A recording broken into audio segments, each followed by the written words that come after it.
ഹരി ഓം. സംസ്കൃത ഭാഷാ സഹായിയുടെ ഇന്നത്തെ 7th സ്റ്റാൻഡേർഡിൻ്റെ ക്ലാസ്സിലേക്ക് എല്ലാവർക്കും സ്വാഗതം. നമ്മൾ വീരാംഗന പന്നാധായ എന്നുള്ള പാഠത്തിലെ ക്വസ്റ്റ്യൻ ആൻസേഴ്സ് എഴുതിക്കൊണ്ടിരിക്കുകയായിരുന്നു. ഗ്രാമർ പോർഷനാണ് ഇപ്പോൾ വന്നിരിക്കുന്നത്. അത് കുറേ നമ്മൾ എഴുതി. ഇനി ബാക്കിയുള്ളത് നമുക്ക് നോക്കാം. അതായത് പേജ് നമ്പർ 134 സിക്സ്ത്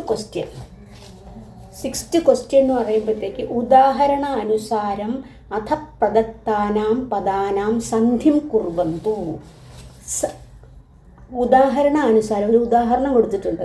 അതനുസരിച്ച് അധപ്രദത്താനാം താഴെ കൊടുത്തിരിക്കുന്ന പദങ്ങളുടെ പദാനാം സന്ധിം കുർവന്തു. അതാണ് സന്ധിം കുർവന്തു. ഒരു ഉദാഹരണം അവിടെ തന്നിട്ടുണ്ട്. അതായത് അഭ്യാസ, വിദ്യ പ്ലസ് അഭ്യാസ. ഇവിടെ വിദ്യ എന്നുള്ളൊരു ആയില്ലേ, അത് കഴിഞ്ഞിട്ട് അഭ്യാസത്തിന് ഒരു ആയില്ലേ. അപ്പോൾ രണ്ട് വന്നിരിക്കുന്നു. ഒരു ആയും ഒരു ഹ്രസ്വമായ ആകാരം, ഒരു ദീർഘമായ ആകാരവും ഒരു ഹ്രസ്വമായ ആകാരം രണ്ടും കൂടെ ചേർന്നപ്പോൾ ദീർഘമാകുന്നു. അതായത് അതിന് പറയുന്നത് സവർണ ദീർഘം എന്നാണ്. ഒരേപോലത്തെ വർണ്ണം വന്നാൽ അത് ഇരട്ടിക്കുന്നു അല്ലെങ്കിൽ സവർണമാകുന്നു. അതാണ് വിദ്യ പ്ലസ് അഭ്യാസ, വിദ്യാഭ്യാസ. ഇവിടെ ദീർഘം വന്നത് കണ്ടില്ലേ, വിദ്യ എന്നുള്ള ഇത് വന്നു, മനസ്സിലായി? അതുപോലെ എഴുതാനാണ് പറഞ്ഞിരിക്കുന്നത്. അടുത്തെന്താണ് നമ്മൾ എഴുതാനുള്ളത്? എന്താണ്? മമ പ്ലസ് അപി. ഇവിടെ മമായാൽ മ എന്ന് പറയുമ്പം മ പ്ലസ് ആയല്ലേ, അപ്പോൾ അവിടെ ആയുണ്ടല്ലോ, മ. ഇവിടെ ഒരു ആയുണ്ട്, പിന്നെ ഇവിടെ അപിയിലും ഒരു ആയുണ്ട്. അപ്പോൾ ആയൂടെ ചേർന്ന് മമാപി എന്നായി. സവർണ ദീർഘം വന്നു. മമാപി ദീർഘമായി. മമ പ്ലസ് അഭി രണ്ട് ചേർന്നപ്പോൾ ആയി. അതുപോലെ വിദ്യ പ്ലസ് അർത്ഥി. വിദ്യയിൽ ആയുണ്ട്, ഇവിടെ ആയുണ്ട്. അപ്പം വിദ്യാർത്ഥി.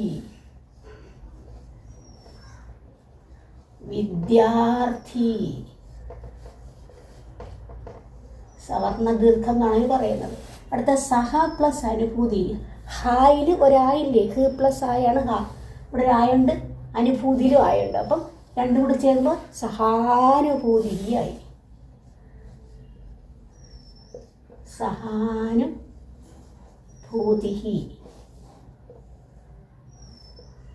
ഇനി അടുത്തത് ആയല്ല, ഈ ആണ്. കവിയിൽ ഈ ഉണ്ടല്ലേ, ഇന്ദ്രഹയിൽ ഈ ഉണ്ട്. അപ്പോൾ രണ്ട് ഈകൾ ചേർന്നപ്പോൾ ഈന്നാവും. ഇവിടെ കവി പ്ലസ് ഇന്ദ്ര, കവീന്ദ്രഹ. എങ്ങനെയായി? ഇത് വി ഹ്രസ്വമാണ്.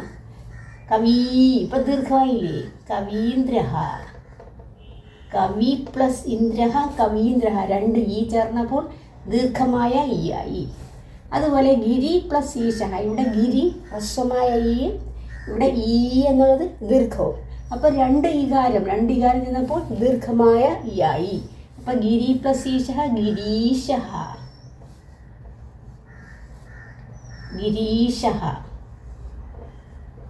അടുത്തത് വേദ പ്ലസ് അലങ്കാര. ഇവിടെ ആയാണ്, വേദ എന്നുള്ളതിൽ ആയുണ്ട്, അലങ്കാരത്തിലും ആയുണ്ട്. ആയും ചെന്നപ്പോൾ ആയി. അപ്പോൾ വേദ അലങ്കാര, വേദാലങ്കാര.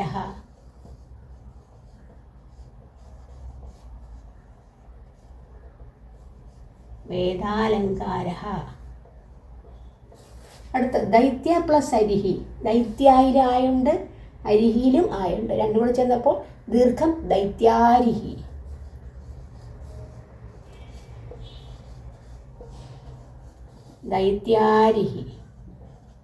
അടുത്തത് സു പ്ലസ് അടുത്ത ഊവാണ് വന്നിരിക്കുന്നത്. സൂയിലും ഊവുണ്ടല്ലേ, ഉക്തിയിലും ഊവുണ്ട്. അപ്പോൾ രണ്ട് ഊവിടെ ചേർന്ന് ഊന്നാവും. അപ്പം സൂക്തി, സു പ്ലസ് ഉക്തി, സൂക്തി. അപ്പോൾ ഇതാണ് ഇതിൻ്റെ. അതായത് രണ്ട് സവർണങ്ങളിൽ ഒരുപോലത്തെ വർണ്ണങ്ങൾ വരുമ്പോൾ അത് ദീർഘിക്കും. അതാണ് ഇവിടുത്തെ നിയമം, സവർണ ദീർഘം എന്ന് പറയുന്നത്. ഇനി നെക്സ്റ്റ് ക്വസ്റ്റ്യൻ നമ്പർ 7 ആണ്. ഉദാഹരണ അനുസാരം അഥ പ്രദത്താനി വാക്യാനി വർത്തമാനകാലേ ലട്ട് ലകാരെ പരിവർത്തയന്തു. ഉദാഹരണാനുസാരം താഴെ കൊടുക്കുന്ന ഉദാഹരണത്തിനനുസരിച്ച് അധപ്രദത്താനി താഴെ കൊടുത്തിരിക്കുന്ന വാക്യങ്ങൾ വർത്തമാനകാലത്തിലാക്കുക എന്ന് പറഞ്ഞാൽ ലട്ട് ലകാരെ പരിവർത്തയന്തു മാറ്റണം, ചേഞ്ച് ചെയ്യണം, വർത്തമാനകാലത്തിലേക്ക് ചേഞ്ച് ചെയ്യണം. ഒരു ഉദാഹരണം കൊടുത്തിട്ടുണ്ട്. ഒന്നാമത്തെ ഉദാഹരണം പന്നാഥായ രാജ്യം അരക്ഷത്. അവിടുത്തത് അരക്ഷതാണ്. അത് പാസ്റ്റ് ടെൻസ് അല്ലേ, ലങ്ങല്ലേ. അതിനെ നമ്മൾ എന്ത് ചെയ്യണം? ലട്ടാക്കണം. അപ്പോൾ പന്നാഥായ രാജ്യം അരക്ഷത്ത് എന്നുള്ളതിന് രക്ഷതി. അരക്ഷതാം അരക്ഷനാണ് പ്രഥമപുരുഷൻ. മറ്റേ ലട്ടാവുമ്പം രക്ഷതി രക്ഷത രക്ഷതി. അപ്പോൾ രക്ഷതിയാണ് വരുന്നത്. അതുപോലെ അടുത്ത നോക്കിയോളൂ, രണ്ടാമത്തെ ഇവിടെ ഇതുകൊണ്ടാണ് നിങ്ങൾ എഴുതേണ്ടത്. ഉദയസിംഹ വീര ആസീത്. ഉദയസിംഹ വീര ആസീത്. ഉദയസിംഹൻ വീരനായിരുന്നു. അപ്പോൾ ഉദയസിംഹ വീര, ബാക്കി ഉദയസിംഹ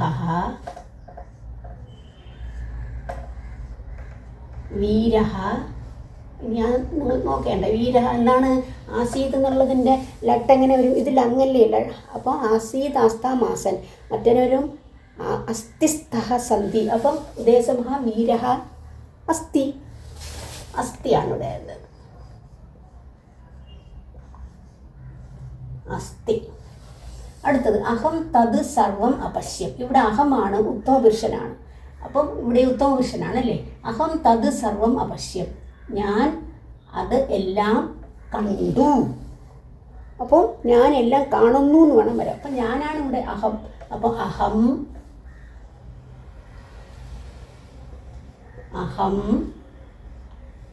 തത് സർവം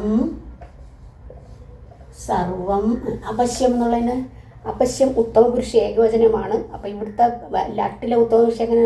പശ്യാമി, പശ്യാവഹ, പശ്യാമഹ. അപ്പോൾ അഹമാവും പശ്യാമി, സർവം പശ്യാമി, സർവം പശ്യാമി. അടുത്ത ബൻവീര കുതന്ത്രം അകരോത്. ബൻവീര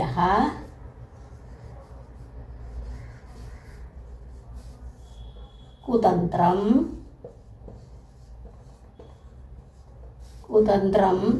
ഇവിടെ ബൻവീരൻ കുതന്ത്രം ചെയ്തു. അപ്പം ചെയ്യുന്നു എന്നുള്ള എങ്ങനെ പറയും? കൃധാതുവാണ്, ഇത് ലങ്ങാണ്. അപ്പം ലട്ടെങ്ങനെ വരും? കൃധാതുവിനെ കരോതി കുരുത കുർവന്തി. അപ്പം ബൻവീര കുതന്ത്രം കരോതി.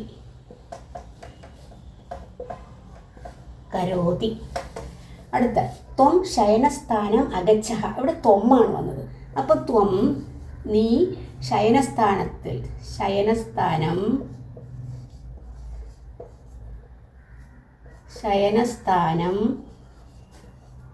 അഗച്ഛ എന്ന് പറഞ്ഞാൽ അഗച്ഛ പോയി എന്നുള്ളത്. അപ്പോൾ ഇവിടെ പോകുന്നു എന്ന് പറയണം അല്ലേ. ഇവിടെ മധ്യമപുരുഷനാണ് വരേണ്ടുന്നത് അല്ലേ. ത്വം വരുമ്പോഴത്തേക്ക് അപ്പം പിന്നെ അഗച്ഛ ഗമു ധാതുവാണ്. അതിൻ്റെ ലട്ടെങ്ങനെ വരും? ഗച്ഛതി ഗച്ഛത ഗച്ഛന്തി. ത്വം മധ്യമപുരുഷൻ വരുമ്പോഴത്തേക്ക് ഗച്ഛതഃ ഗച്ഛതം. ഗച്ഛ അല്ല ഗച്ഛഃ. അപ്പം ഗച്ഛസി ഗച്ഛതഃ ഗച്ഛ. അപ്പം ഗച്ഛതി ഗച്ഛതഃ ഗച്ഛന്തി. മധ്യമപുരുഷമാണ് ഗച്ഛസി ഗച്ഛതഃ ഗച്ഛത. അപ്പോൾ ഇവിടെ എങ്ങനെ വരും? ത്വം ശയനസ്ഥാനം ഗച്ഛസി. ത്വം ശയനസ്ഥാനം ഗച്ഛസി.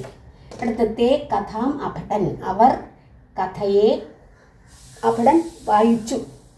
അപ്പം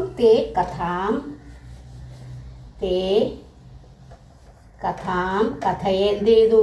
അപഠൻ എന്നുള്ള ബഹുവചനമാണ്. തേ വരുമ്പോൾ അപഠതാം അപഠൻ. അതിൻ്റെ ലട്ട് വരുമ്പോൾ പഠതി പഠതഃ പഠന്തി. അപ്പോൾ തേ കഥാം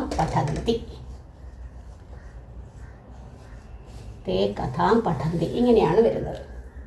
അടുത്ത പേജ് നമ്പർ 135 പിന്നെ ഒന്നാമത്തെ നോക്കിക്കോളൂ. സാമാന്യതഃ ഭൂതകാലേ ലംലകാരസ്യ സ്ഥാനെ ക്തവതു പ്രത്യാന്തഃ പദസ്യ പ്രയോഗഃ ക്രിയതേ. ഭൂതകാലത്തിൽ ഇവിടെ തന്നിരിക്കുന്ന ധാതു തന്നിട്ടുണ്ട്. അത് ലട്ലകാരത്തിൽ പറഞ്ഞു. ലംലകാരം തന്നെ ഭൂതകാലത്തിലും. അത് കഴിഞ്ഞിട്ട് അതിൻ്റെ ക്രവതു പ്രത്യയമുണ്ട്. ഇതിൻ്റെ ക്രവതു പ്രത്യയം ഒരു ക്രവതു പ്രത്യയം പാഠത്തിൽ വന്നിട്ടുള്ളതായിരുന്നു. ക്രവതു പ്രത്യയം ചേർക്കുമ്പോഴത്തേക്ക് എന്ത് ചെയ്യണം? അത് പുല്ലിംഗത്തിലും സ്ത്രീലിംഗത്തിലും രണ്ട് രീതിയിൽ വരും എന്നുള്ളത് കാണിക്കുകയാണ്. അപ്പോൾ ഇവിടെ ഒന്നാമത്തത് പഠ ധാതുവാണ്. പഠ് എന്ന് പറഞ്ഞാൽ ടു റീഡ്, വായിക്കുക എന്നുള്ള അർത്ഥത്തിൽ. അതിൻ്റെ ലട്ട് പഠതി. ലങ് വന്നപ്പോൾ അപഠ പഠിച്ചു. ഇനി അടുത്ത ക്രവത് ചേർക്കുമ്പോൾ പഠിതവാൻ പുല്ലിംഗത്തിൽ, പഠിതവതി സ്ത്രീലിംഗത്തിലും വരുന്നു. പഠിതവാൻ എന്ന് പറഞ്ഞാൽ പഠിച്ചവൻ.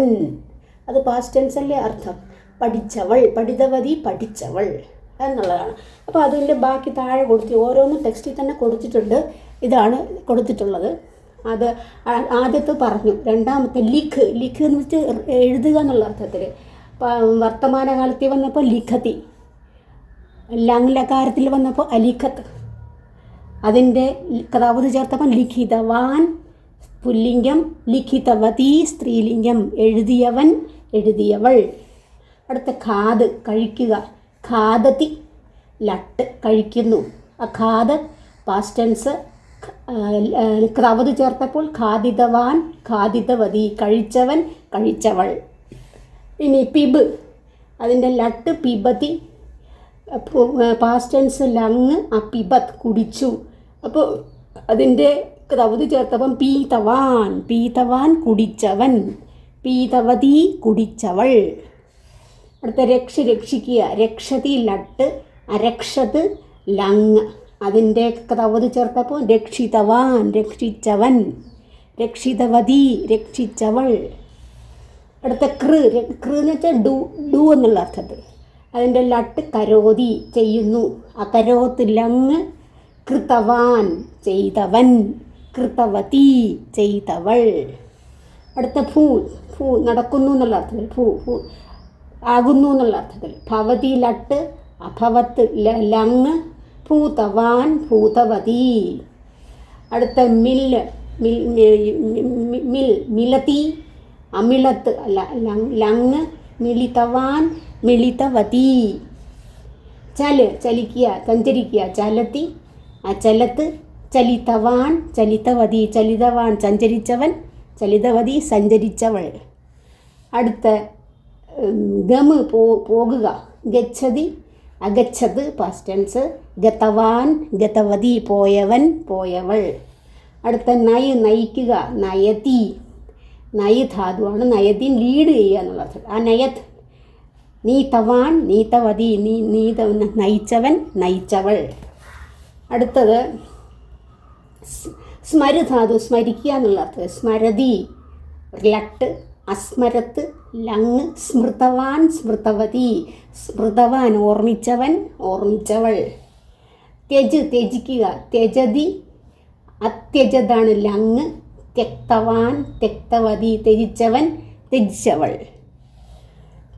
ചോദിക്കുക, പൃച്ഛതി ലട്ട്, അപൃച്ഛത്ത് ലങ്, പൃഷ്ടവാൻ പൃഷ്ടവതി ചോദിച്ചവൻ ചോദിച്ചവൾ. നിൽക്കുക, തിഷ്ടതി ലട്ട്, അതിഷ്ടത് ലങ്, സ്ഥിതവാൻ സ്ഥിതവതി നിൽക്കുന്നവൻ നിൽക്കുന്നവൾ. പശ്യതിനെ കാണുക, പശ്യതി അപശ്യത് കണ്ടു, ദൃഷ്ടവാൻ ദൃഷ്ടവതി കണ്ടവൻ കണ്ടവൾ. ക്രീഡതി ലട്ട്, ക്രീഡനെ കളിക്കുക എന്നുള്ള അർത്ഥം. അക്രീഡത്തിൽ കളിച്ചു, ക്രീഡിതവാൻ ക്രീഡിതവതി കളിച്ചവൻ കളിച്ചവൾ. ഇങ്ങനെയാണ്. അപ്പോൾ കഥാവധി ചേർത്തപ്പോൾ എന്ത് കിട്ടിയ പാസ്റ്റ് ടെൻസിൻ്റെ മീനിങ് ആണ് വരുന്നത്. അവസാനത്തെ വേറൊരെണ്ണം അടുത്ത പേജ് നമ്പർ 136 മുകളിൽ കൊടുത്തിട്ടുണ്ട്. രാജ്യസ്യ സപ്ത അംഗാനി, രാജ്യത്തിന് 7 അംഗങ്ങൾ വേണം. അത് ഏതൊക്കെയാണെന്നാണ് ആദ്യത്തെ പറഞ്ഞിരിക്കുന്നത്. സ്വാമി എന്ന് പറഞ്ഞാൽ ഒരു രാജ്യത്തിന് എന്തായാലും ഒരു ഭരിക്കാൻ ഒരാൾ വേണം, അതാണ് സ്വാമി. രണ്ടാമത്തെ അമാത്യൻ ആരാണ്? മിനിസ്റ്റർ, മന്ത്രി, ഒരു മന്ത്രി വേണം. 3 സുഹൃത്ത്, ഒരു ബെസ്റ്റ് ഫ്രണ്ട് വേണം, അതാണ് സുഹൃത്ത്. 4 കോശഹ, ആ രാജ്യത്തിന് ധനമൊക്കെ സൂക്ഷിക്കാനായിട്ടൊരു കോശഹ വേണം. കോശ ട്രഷറി, അതാണ് കോശഹ. അടുത്ത 5 രാഷ്ട്രം, ഒരു രാഷ്ട്രം ഉണ്ടെങ്കിലേ ഭരിക്കാൻ പറ്റുള്ളൂ, അപ്പോൾ ഒരു രാഷ്ട്രം വേണം. പിന്നെ 6 ദുർഗം എന്ന് പറഞ്ഞാൽ മറ്റുള്ളവർക്ക് ആദ്യം ഡിഫിക്കൽട്ട് ടു അപ്രോച്ച്, അങ്ങോട്ട് ചെന്ന് ആക്രമിക്കാൻ പറ്റാതിരിക്കണം, അതാണ്. അപ്പോൾ പിന്നെ ഹാർഡ് ടു ഡിസ്ട്രോയ് എന്നാണ് അർത്ഥം. അങ്ങനെയുള്ള ഇതായിരിക്കണം അവിടെ ദുർഗം.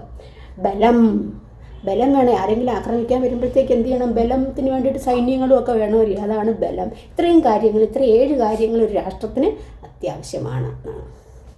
അടുത്തതിൻ്റെ ഒന്നും പ്രശ്നമില്ല. അപ്പോൾ ഈ വീരാംഗന പന്നാധായ എന്നുള്ള ക്ലാസ് ഇവിടെ അവസാനിച്ചു. ഇനി നിങ്ങൾ എന്തെങ്കിലും സംശയം ഉണ്ടെങ്കിൽ നിങ്ങൾ കമൻറ്റ് ബോക്സിൽ ഇടുക. അപ്പോൾ ഇന്നത്തെ ക്ലാസ് ഇവിടെ പൂർണ്ണമാകുന്നു. അടുത്ത ക്ലാസ്സിൽ കാണുന്നവരെ എല്ലാവർക്കും നന്ദി, നമസ്കാരം.